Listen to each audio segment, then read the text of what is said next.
Hello बच्चा party, कैसे हैं आप लोग? बढ़िया। तो हम पढ़ रहे हैं electric charge and field. Electric charge and field में आज हम पढ़ेंगे द्विध्रुव आघूर्ण, द्विध्रुव तथा द्विध्रुव आघूर्ण। द्विध्रुव क्या होता है? जब दो चार्ज विपरीत साइन वाले दो समान चार्ज हों और उनके साइन विपरीत हों, वे अल्प दूरी पर रखे हों, तो ऐसे निकाय को हम द्विध्रुव कहते हैं। द्विध्रुव आघूर्ण क्या होता है? दोनों आवेशों में से किसी एक आवेश तथा उनके बीच की दूरी के गुणनफल को हम द्विध्रुव आघूर्ण कहते हैं। इनका आवेश, एक आवेश और उनके बीच की दूरी का गुणनफल जो होता है उसे हम कहते हैं द्विध्रुव आघूर्ण। इसका ये जो होता है वेक्टर क्वांटिटी होती है, ये द्विध्रुव आघूर्ण सदिश राशि है और इसकी दिशा माइनस चार्ज से प्लस चार्ज की ओर होती है। द्विध्रुव आघूर्ण की दिशा माइनस से प्लस चार्ज की ओर होती है और इसे हम कैपिटल P से डिनोट करते हैं और इसका सूत्र होता है 2QL और इसकी यूनिट होती है इसकी यानी मात्रक होता है कूलाम मीटर। इसका मात्रक होता है कूलाम मीटर। तो आपने देखा कि द्विध्रुव क्या होता है?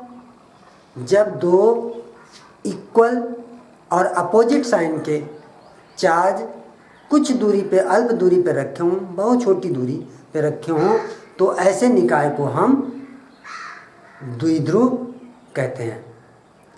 द्विध्रुव आघूर्ण क्या होता है? किसी द्विध्रुव के एक आवेश और उनके बीच की दूरी के गुणनफल को हम द्विध्रुव आघूर्ण कहते हैं।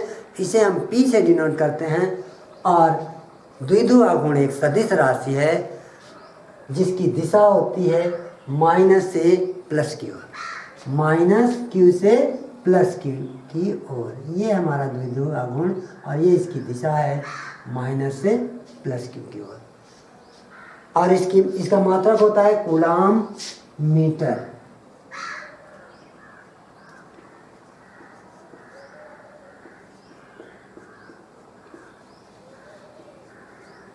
यह है इसका मात्रक कूलाम मीटर।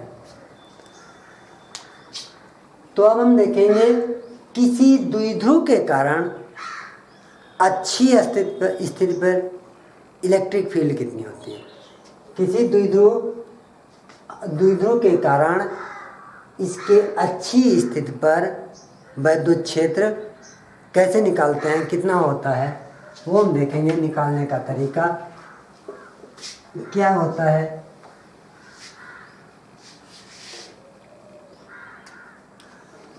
माना एक द्विध्रुव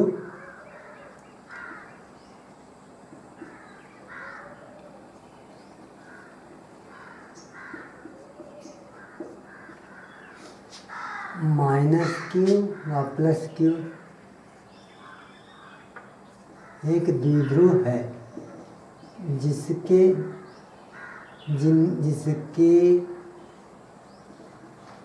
आवेशों के बीच की दूरी 2L है। ठीक, तो एक ये हमारा माइनस Q और एक हमारा ये प्लस Q चार्ज रखा है। इनके बीच की दूरी ये माइनस Q, ये प्लस Q। ठीक, इनके बीच की दूरी 2L है, यानी एक L इस तरफ मध्य से और एक L इस तरफ। समझ में आया? हमने दो तरह क्यों लिया? ये हमने दो टुकड़ों में ले लिया, यानी 2L पूरी दूरी हमने मानी है। एक L इधर हो गई है, एक इधर आधे से बीच से, ठीक। और इससे x इकाई दूर एक बिंदु P है। इस बिंदु पर विद्युत क्षेत्र ज्ञात करना है और इसको इस बिंदु पर विद्युत क्षेत्र निकालेंगे, ठीक। इस बिंदु पर विद्युत क्षेत्र प्लस क्यू के कारण भी होगा और माइनस क्यू के कारण भी होगा, यानी इस बिंदु पर विद्युत क्षेत्र प्लस क्यू के कारण भी होगा और माइनस क्यू के कारण भी होगा। इसके कारण विद्युत क्षेत्र की दिशा प्लस क्यू के कारण विद्युत क्षेत्र, यहाँ पर इलेक्ट्रिक फील्ड होगी, ये मान लीजिए प्लस क्यू के कारण ये 1 है और ये, इसके कारण इलेक्ट्रिक फील्ड क्या होगी, यहाँ पर इसकी दिशा होगी आउटवर्ड, इस तरह बाहर की ओर। और इसके कारण माइनस क्यू के कारण इस बिंदु पर इलेक्ट्रिक फील्ड होगी अपोजिट साइड, इसके कारण होगी इसकी दिशा E2, इसके कारण।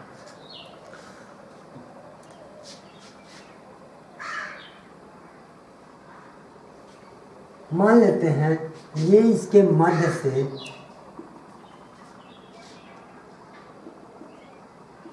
x दूरी पर ये बिंदु है, कहाँ, मध्य से x दूरी पर, यानी एक बिंदु है एक डाइपोल के मध्य बिंदु से x दूरी पर P, ठीक है। Q1 और Q2 एक डाइपोल है और उसके मध्य बिंदु से x दूरी पर एक बिंदु P है और इस बिंदु पर हमको इलेक्ट्रिक फील्ड निकालनी है। प्लस Q यानी Q1 के कारण E1 होगी आउटवर्ड्स, बाहर की ओर, और इसके कारण होगी electric field E2 inward, right. तो हम निकालते हैं E1 क्या होगी, E1 बराबर K Q यानी Q1 अपान R स्क्वायर। R दूरी कितनी है, ये टोटल दूरी x इतनी निकल गई, तो x माइनस एल, समझ में आया, का स्क्वायर। देखो ये दूरी यहाँ से यहाँ तक ये है x, राइट, और यहाँ से यहाँ तक कितनी बची, यानी इससे ये निकाल दें, ये कितनी है l, तो ये x माइनस एल का स्क्वायर। Q1 से P के बीच की दूरी, Q1 से P के बीच की दूरी क्या होगी, x माइनस एल, तो x माइनस एल का होल स्क्वायर, यही होता है K Q upon R square. R कितनी है, x माइनस एल। अब E2 निकालते हैं, E2 बराबर के क्यू अपान, ये देखो यहाँ से यहाँ तक दूरी x और यहाँ तक ये l, तो Q2 से P के बीच की दूरी x plus L, x plus L का, दोनों दूरियां आ गई, ये दूरी और ये दूरी।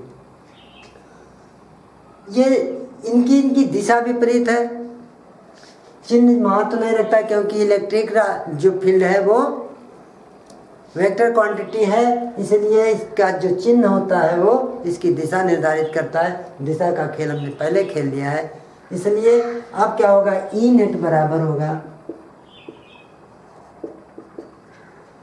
E1, और ये दोनों बराबर बराबर हैं, यानी दोनों विपरीत दिशा में हैं, तो एक प्लस की होगी एक माइनस की होगी। ई नेट बराबर E1 माइनस E2 निकाल लेते हैं। E1 K Q upon X minus L का whole square minus K Q upon X plus L का होल स्क्वायर। लघुत्तम ले लेते हैं।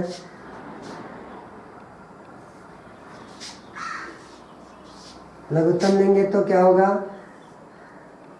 एक्स माइनस एल का whole square minus X plus L का होल स्क्वायर, यानी ये लघुत्तम हो गया।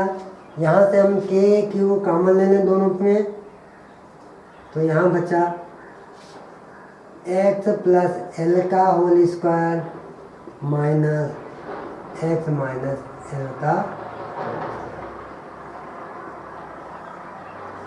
राइट। अब इसको हम हल कर लें।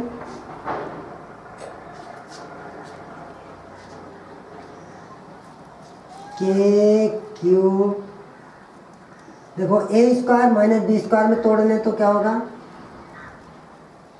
ए स्क्वायर माइनस बी स्क्वायर है तो क्या होगा, a plus b, a plus b x plus l plus x minus l, a plus b हो गया, into a minus b x plus L minus minus x minus minus plus L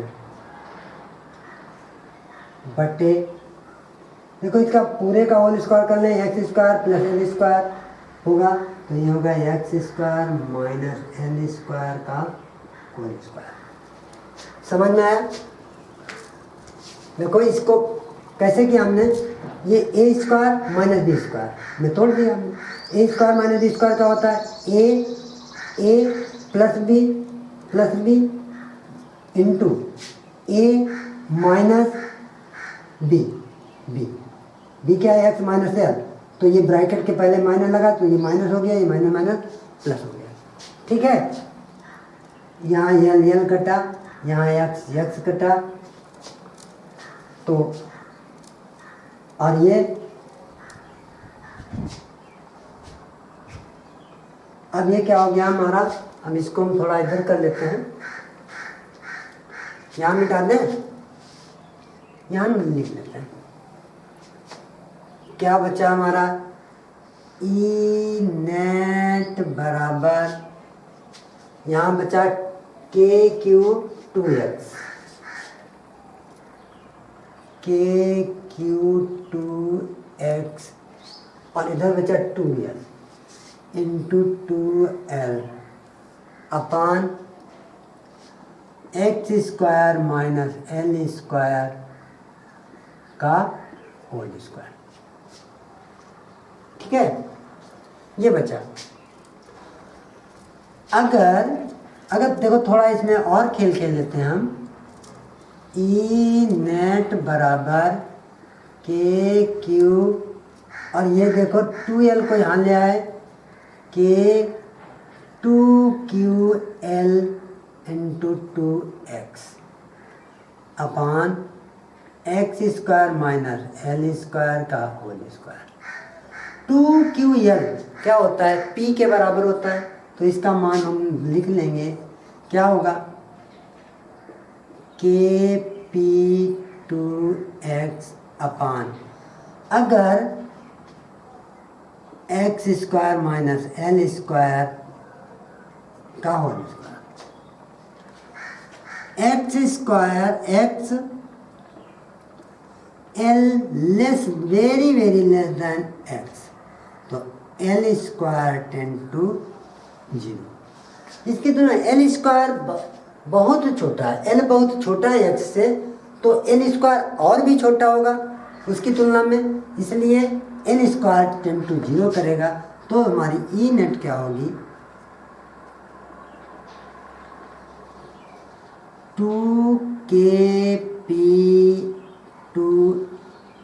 2kp x upon x power 4, L ये 0 हो गया, ये power 4 हो गया। अब ये x यहाँ से कट गया तो बचा क्या, 3, तो ये बची 2kp अपान एक्स क्यूब, ये हमारी बची ई नेट। ये कहाँ पे है, अच्छी स्थिति पे, एक द्विध्रुव जिसके आवेशों के बीच दूरी है। तो क्या था, हमने क्या ज्ञात किया, किसी द्विध्रुव के कारण, द्विध्रुव के अच्छी अक्ष पर वैद्युत क्षेत्र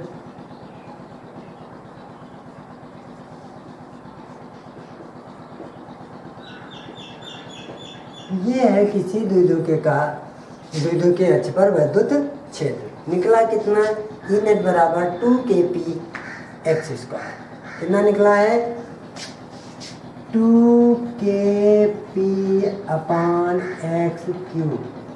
ये है हमारा ई नेट। देखें क्या ये विजुअल है कैमरे में? यस, बिल्कुल। तो हम इसको समराइज कर लेते हैं। हमने आज पढ़ा किसी द्विध्रुव क्या होता है? जब दो अपोजिट एंड इक्वल चार्ज अल्प दूरी पर रखे होते हैं तो उस निकाय को हम द्विध्रुव कहते हैं। फिर पढ़ा हमने द्विध्रुव आघूर्ण। ये क्या होता है द्विध्रुव आघूर्ण? दोनों किसी द्विध्रुव के एक आवेश और उनके बीच की दूरी के गुणनफल को हम द्विध्रुव आघूर्ण कहते हैं। और द्विध्रुव आघूर्ण एक सदिश राशि होती है जिसकी दिशा होती है माइनस से प्लस चार्ज की ओर, और इसका मात्रक होता है कूलाम मीटर। इसका मात्रक क्या होता है? Coulomb metre. और सूत्र क्या होता है? P बराबर 2QL। और उसके बाद में हमने देखा कि द्विध्रुव के अक्ष पर वैद्युत क्षेत्र निकालना कैसे निकाला जाता है, और वैद्युत क्षेत्र हमने निकाला। और वैद्युत क्षेत्र कितना आया? E बराबर 2kp अपान x क्यूब। आशा है ये वीडियो आपको अच्छा लगेगा, आपकी शंकाओं का समाधान करेगा। और जो भी आपके डाउट हों वो हमें बताइए, कमेंट कीजिए। अगर वीडियो पसंद आए तो शेयर कीजिए, लाइक कीजिए और सब्सक्राइब कीजिए। थैंक्स।